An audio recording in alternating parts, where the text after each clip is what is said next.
কোদাল হাতে মাটি কাটায় ব্যস্ত নারী পুরুষ। প্রতি বছরের এই সময় এলেই কোমরে গামছা বেঁধে মাটি সংগ্রহে নেমে পড়েন স্থানীয়রা।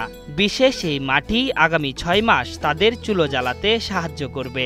স্বাভাবিকভাবেই এই অঞ্চলে ব্যতিক্রমী এই মাটি পরিণত হয়েছে কালো সোনায়। বছরে বছরে এরকম দিন আইলে আমরা তুলি, ওইটার তুলনায় আমরা ৬টা মাস খাইতে পারি। আর নাইলে মানে ২০০ টাকা শো, ২৫০ টাকা শো পরে মুটিয়া, তখন বাদ জোড়াইমু না আমরা লাকড়ি জোড়াইমু। এলাকার নিম্ন ও মধ্যবিত্ত পরিবারের লোকজন বছরের এই সময়টাতে হাওরের খালবিলে কালো মাটি সংগ্রহ করেন। কয়েক ফুট গর্ত খুঁড়লেই পাওয়া যাচ্ছে কালো রঙের বিশেষ এই মাটি, যা রোদে শুকিয়ে জ্বালানির উপযোগী করা হয়।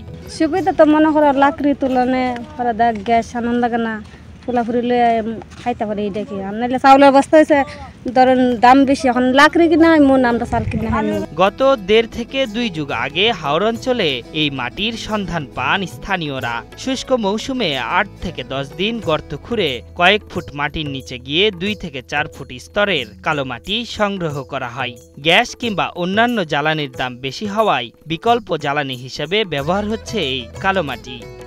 ওই খালা মাটির তুলায় মনে হলে তো গাছগাছালি কম, গরু বাছুর তো সকলের নাই। একবার তুললে ৬ মাস বছর জ্বালানি যায়। এই খালামাটি খুবই উপকার হয়েছে খালামাটির তুলায়। খালামাটির তুলার পরে মনে হয় লাকড়ির দাম, গ্যাসের দাম অতিরিক্ত না নেই, ওই গ্যাস থেকে মানুষের মুক্ত। খালামাটি জলে কম, সবচেয়ে আরাম মানুষের। সুনামগঞ্জের বিভিন্ন হাওর, নদী, খালবিলে পাওয়া যাচ্ছে জীবাশ্ম জ্বালানি হিসেবে ব্যবহৃত এই কালো মাটি। জেলার জোয়ালভাঙ্গা, শান্তিগঞ্জ, দিরাই, সাল্লা, জামালগঞ্জ, তাহিরপুর সহ প্রায় সবকটি উপজেলার হাওরেই পাওয়া যাচ্ছে বিশেষ এই মাটি। বাইরে তারা রুজি করলো, বাতের রুজি করলো, খড়ি তার না খড়ি কাই পাইতে ওইটার লাগে নামছি।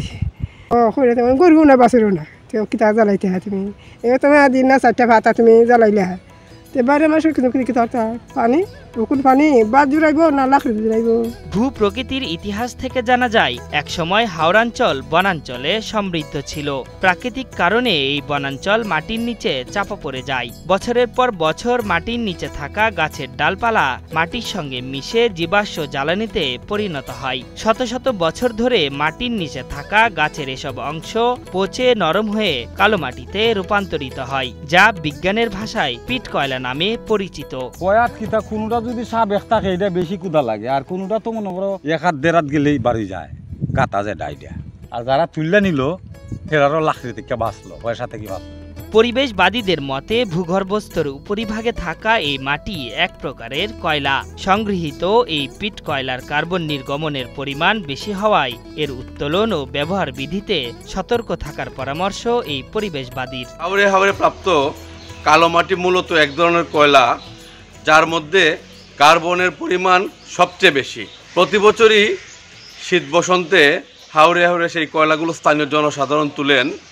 তো নিয়ন্ত্রণহীনভাবে এই কয়লা উত্তোলন জল এবং পরিবেশের জন্য অনেক ক্ষতিকর, যে কারণে এই কয়লা উত্তোলন এবং ব্যবহার নিয়ন্ত্রণের মধ্যে আনা অতীব জরুরি। হাওর অঞ্চলে গাছপালা তুলনামূলক কম থাকায় জ্বালানির বিকল্প হিসেবে কালোমাটির কদর বেড়েছে। তবে প্রকৃতির ভারসাম্য রক্ষায় এই মাটি উত্তোলনে সতর্ক হওয়ার আহ্বান পরিবেশবিদদের। আশরাফুল ইসলাম, ৭১।